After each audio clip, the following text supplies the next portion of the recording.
Running with faith is not just about physical endurance, it's about mental and spiritual resilience. It's about trusting that even when the road ahead seems uncertain, everything will work out for your good. It's about having the courage to take that next step, even when you're not sure what's waiting for you around the corner.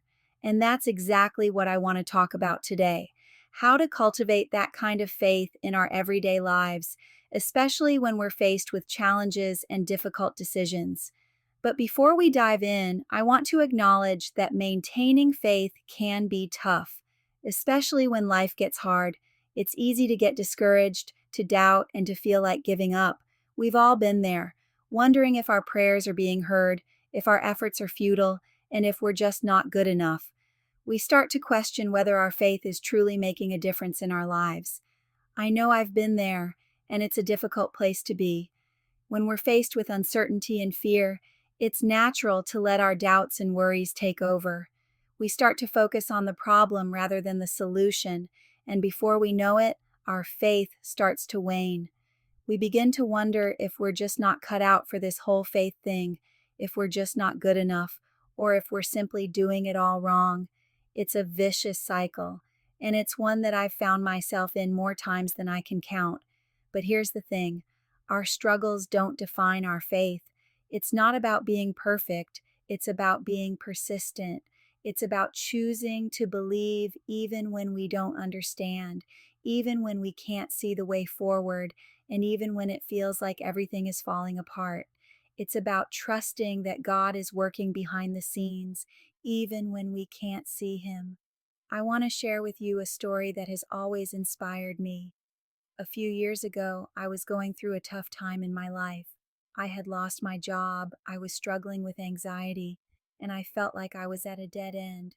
But in the midst of all that chaos, I stumbled upon a book about a woman who had been through an even tougher time than I was going through. She had lost her husband, her child, and her home, all in the span of a few months. But instead of giving up, she chose to hold on to her faith. She started a blog, began to write, and slowly but surely, she started to rebuild her life.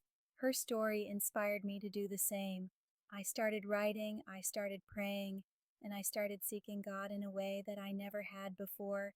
And slowly but surely, I started to see changes in my life. I started to feel a sense of purpose, a sense of direction, and a sense of peace that I had never experienced before. It wasn't easy, but it was worth it. I've seen this phenomenon happen time and time again in the lives of people who have chosen to hold on to their faith. They've faced impossible challenges, overcome incredible odds, and come out on top. And it's not because they're superhuman, it's because they've chosen to trust in something greater than themselves. One of the most pivotal moments in my life was when I realized that my faith wasn't about me, it was about God. It wasn't about what I could do, it was about what He could do through me. It wasn't about my strength, it was about His. And when I finally surrendered, when I finally let go of my need to control, that's when I started to see real growth, real change, and real transformation in my life. For me, running with faith is about surrendering to that process. It's about trusting that even when I don't know what's ahead, God does. It's about believing that even when I'm not enough, He is. And it's about knowing that even when I'm weak, He is strong. So, what does it mean to run with faith?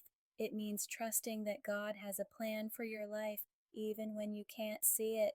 It means believing that He is working everything out for your good, even when it doesn't feel like it. And it means knowing that no matter what challenges you face, you are not alone. Thanks for watching, and I'd love to hear from you in the comments below. What's your story? How have you overcome challenges and difficulties in your life? Let's start a conversation.